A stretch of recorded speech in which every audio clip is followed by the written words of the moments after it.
Just getting these characters back out here again after we had a little bit of freezing rain and such, and I just didn't want to worry about little March over here in the corner.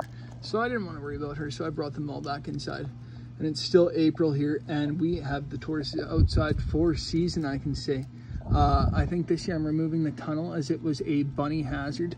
Sometimes they sneak over this, just even in the off season. I had a couple bunnies come in here just over the winter that the dog didn't chase away.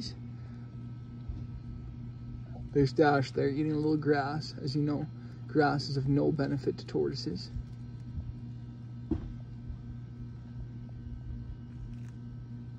But a little nibble does no harm.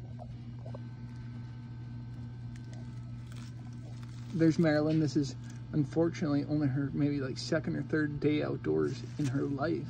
So she's experiencing new nature as well as she goes after just the tiniest little bit of clover that's sprung up there. So that's wonderful. They'll just have some little sprouts and stuff like that. As always, inquisitive dogs need to be kept away. Sway out.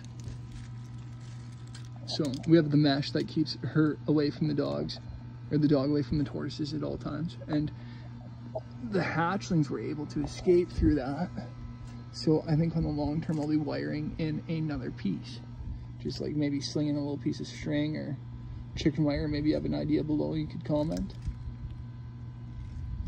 But yeah, this is getting the tortoises outside in Canada, challenging weather. And I'd say at any age, tortoises could be out here.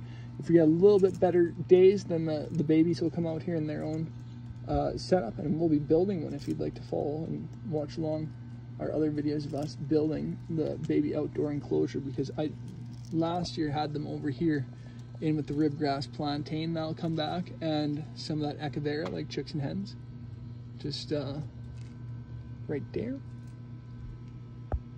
But so on the long term, I wanted to give more space. So this is only for now as the hatchlings age. I think I'm going to be moving the entire exhibit to somewhere larger, because this just on the long term isn't big enough. I'd like to have somewhere that I can walk into and make it more of like a bird aviary.